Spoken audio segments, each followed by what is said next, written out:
So we're here talking with Nick from the band Barely Dead, who you call yourselves not your average or not your ordinary Grateful Dead cover band. And what do you mean by that? Because there's a lot out there. I mean, there's so many fans and so many great bands that play songs from the Dead, but why do you call yourselves that? So our approach to the entire catalog, I think, is a little different from most people's. There are a lot of great bands, both locally and all over the country, like you said, that really do the Jerry Garcia, Bob Weir thing. They try to really create that one-to-one recreation of that sound and of that feeling. And there are so many great bands out there that when we kind of thought, hey, we should probably do this sort of thing, we knew we needed to do something to set ourselves apart, because there's, like we said, there's just so many Grateful Dead cover bands out in the country.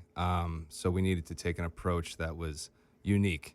And so what we try to do is really not make any effort to sound like the Grateful Dead at all.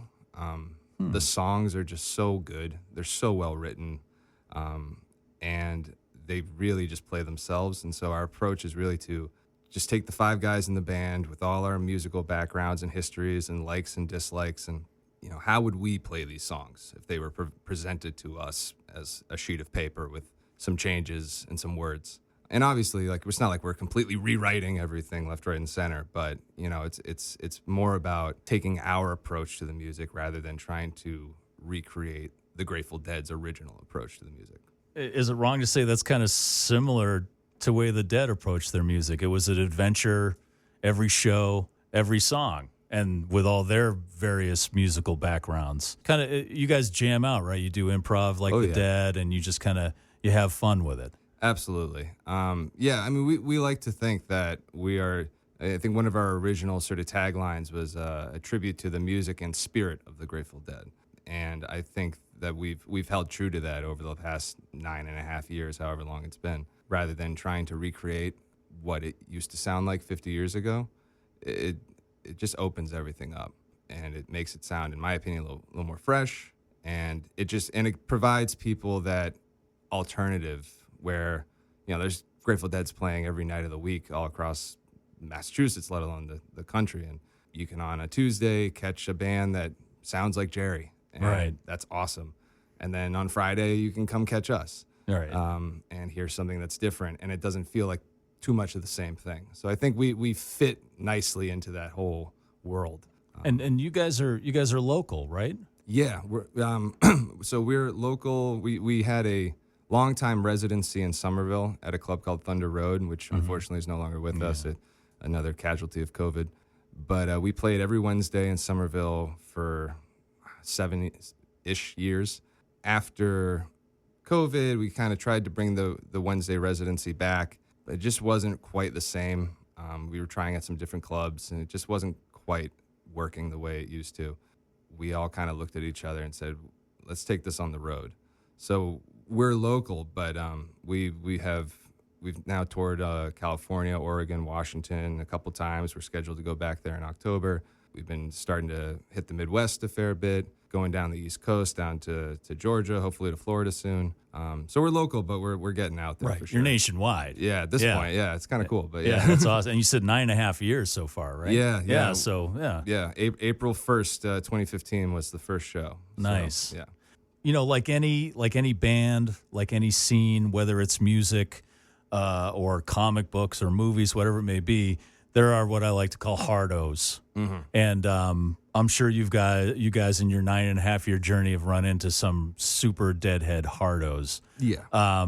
What's the most common thing you hear from them? Like, oh, you guys should play more of this, or you should do more of this. It's I hear it from two different places. So the first is the social media place where we might put out an ad for a town we've never played in before, and we put a 30-second clip of some bit of a jam that we thought was cool, and just to give you a flavor of who we are and what we sound like. And we'll get plenty of comments here and there that this doesn't sound like the Grateful Dead at all. Like, what is this? This is too fast, too loud, too this, too that. Right. And which we always kind of chuckle at because we're like, yeah, that's sort of the point. Right. It's barely dead. We don't want to sound like them. But then most of the, I can't speak for everyone's experience at our shows, but at least the people who come up to us afterwards, we get a lot of those hardos, as you call them, who we seem to win over. Yeah. And they're like, "Oh, this is cool. You're doing your own thing. I get it. That's awesome. All that's right." awesome. Because I think at some level you understand, like, we're not stealing the music. Like, we're not. It's not like now you can't experience this type of music the way you often have liked to. Dark Star Orchestra's still out there for you. Right. All these, great local bands around here are still out there for you. The Dead and Company stuff is still going on. We're just another piece of the pie. And if you like this piece of the pie, then we're here for you. And if you don't, then hey, that's fine. Right. Yeah. What's your favorite stuff to play, and what's your favorite era of the Dead? So for era, it's funny. I grew up. My real introduction to the Grateful Dead was my dad, and he had, back in the day when you had the car with the 6 CD changer. Yes, I had one of those. Yeah. And sometimes they were like in the trunk, and you had. That's exactly the one I had. Yeah, you had to load it up before you took off. Luckily, this one was in the glove box, which was nice. But but he had a number of CDs that just never got removed from that 60. They were always in there, and one of them was Grateful Dead's "Without a Net," which was a compilation live album from the late 80s, early 90s era. And so that's the sound that I, as a kid, that's what I associate with the Grateful Dead. And I realize for a lot of people that is just not early 70s, late 60s, late 70s. Like, they have the very specific older eras that are highly revered, and I love them too. But it's just, that's what I grew up hearing, is that late 80s Jerry tone and that sort of older voice that he had that's a little bit broken but still hits all the notes so beautifully. Yeah. So I have a big passion for that era, especially I'm a big Bruce Hornsby fan. And so Right. Yeah, he was. Yeah, that was his time. Yeah, so he would come. He was sort of on and off with them as he could be with his own touring. But I love when he's on the gigs with them, and Branford Marsalis. Those shows. Yeah, that version of Eyes of the World. That's pretty amazing. That's a great sounding live album too. Yeah, and I think the Dead really, and Jerry especially, kind of stepped up their game whenever another pro musician would enter the stage that was like real serious about his craft, and that you could feel the whole band sort of like, oh, we gotta be on our A game tonight because Branford's on the gig. That's right.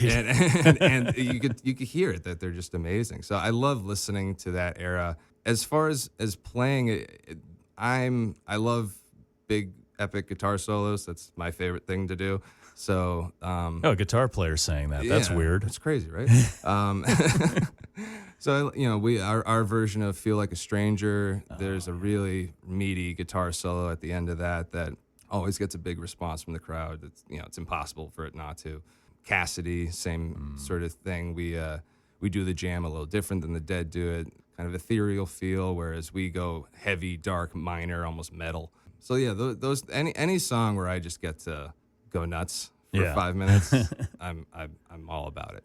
I love that Jerry sound, like you said, late 80s, like going through like that 92 tour, that really kind of just spacey, almost milky, to me would be a way to describe it, almost sound that, and then I always go back to, and no disrespect to Mickey Hart, but I always go back to when it was just Bill on drums. I always go back to those early 70s years. For some reason, the engine that he created just seemed a little more solid. They played a little differently. They maybe rocked a little harder. Yeah.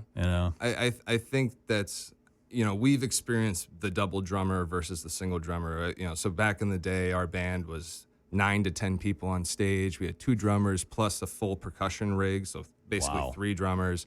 We had 2 guitarists, we had a lead singer, a backup singer, a full keyboard organ setup, and it's awesome. It's like a freight train just screaming down the tracks. But there are times where you need to break, and it's hard to steer that ship once everyone's moving. And I think that single drummer sound that the Dead had, I tend to agree with you that there is they're just more focused. Yeah, in terms of rhythmically, it's much more driving. It's less loosey goosey with 2 drummers sort of playing off of each other. Right, they're intertwining their rhythms. Right, which is a real I think being there, the double drum. I've been to a number of Dead concerts over the years with both Mickey and Billy, and hearing them together live, I think that's the sound. This constant motion in the rhythm section, where it's never really driving home a specific beat, but it's just like a boat on the ocean that's like continuously rocking, and I think that informs what everyone else is doing, and the Grateful Dead, like one of them would say, like, we never had a one. No, everyone had their own one, their own downbeat. But somehow, if any other band tried to do this, it would all fall apart. But for some reason, we could make it work. And I think the kind of airiness of the drumming really helps that work. But I do hear, like, when you're like listening on headphones, listening in your car, like having that rock and roll sound is really nice. So it's two flavors of licorice, I guess. Right. Yeah. Yeah. It's very different. So you mentioned you've been to a bunch of Dead shows. What's the most memorable one for you? I think it's got to be 2006 at Mansfield, Great Woods Tweeter Center, Xfinity. I don't know what you call it these days, but it was Phil and Friends. Oh, okay. And they had a killer band just in general. Joan Osborne was singing most of the lead vocals, and which was just transcendent. I mean, she was unbelievable. Yeah. But also the opening acts were Joe Russo and Marco Benevento had a duo, and then they would play for half an hour, and then Trey Anastasio and Mike Gordon from Fish would join them, and they'd play a four-piece set for like 30 minutes. And then first set, it's just Phil and Friends. I think Mike sat in on banjo for one of the tunes, and it was a short first set, like maybe 50 minutes long. I still have the recording on my computer, so I know. And then the second set was just 2 hours of nonstop music. It never stopped. Every song flowed from one to the other, and Trey joined them for the entire second set. Wow. And it was, and I'm now a massive Fish fan. I've been a Fish fan for 15 years, but at the time I really didn't know. I knew they existed and I knew who they were, but I didn't know their music. I didn't know anything about them, but it was a moment for young Nick, 17-year-old. Yeah. 17-year-old Nick was freaking out in the crowd next to his dad, and I was just having an absolute moment where I was sort of questioning, hey, is this what I want to do with my life? This sounds pretty awesome. I kind of want to be these guys. And I'll never forget that show. It's just absolute perfection. Joan Osborne singing China Doll is everyone should hear. She's that. such an amazing singer, and I'm always baffled as to why she never got like bigger than she already is. I know. Maybe she just doesn't want to play the game. Right. I mean, she had that big, what if God was one of us? Oh, yeah. And maybe the whole. That was the 90s. Yeah. And, I could see, fame kind of being too much for anyone. It's a scary prospect when you hear some of those stories. And, I think that Phil and Friends tour is almost exactly where she wanted to be. Right. Like a little under the radar, but still playing great music for big crowds, having, with a great band behind her. And she was such a good fit. It was unbelievable. Yeah. All right. Well, we're talking with Nick from Barely Dead, and they're playing at Off the Rails on July 25th. One drummer, two drummers at that gig? One drummer. One drummer. Yes. It's a one drummer gig. Yeah, we're now the 5-piece pretty much for every gig we play now. It's when we hit the road, we had to trim stuff down because there's only so much room in the van and all that kind of stuff. So although we did announce, this is a little off topic, but we have a show in Fairfield, Connecticut on August 3rd at FTC Warehouse, where we've got Scott Morawski from Max Creek, absolute monster guitar player, joining us, and also Bill Carbone on drums from Max Creek. And so we'll be actually double drumming that show. Nice. So that'll be a special one for sure. Nice. But Off the Rails, it's your OG Barely Dead. All right. And that's July 25th. And you are going to do a little music for us? Yes. Awesome. Well, go right ahead. It's Nick from Barely Dead here in the Pike Studios.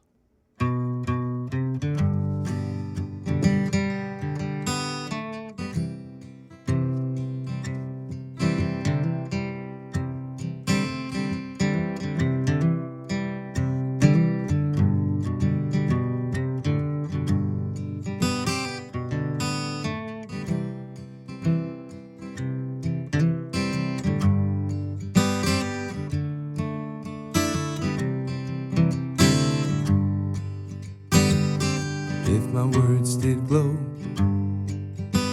with the gold of sunshine, my tunes were played on the harp unstrung, would you hear my voice come through the music? Would you hold it near as it were your own? It's a hand-me-down. The thoughts are broken, perhaps they're better left unsung. I don't know, I don't really care. Let there be songs to fill the air. Rippling still water when there is no pebble tossed, no wind to blow. Reach out your hand. If your cup be empty, if your cup is full, may it be again. Let it be known there is a fountain that was not made by the hands of men. There is a road, no simple highway between the dawn and the dark of night. And if you go, no one may follow. That path is for your steps alone. Rippling still water when there is no pebble toss, no wind to blow. You choose to lead must follow, but if you fall alone. If you should stand, then who's to guide you? Oh, if I knew the way, I would take you home. La da da da, la da da da.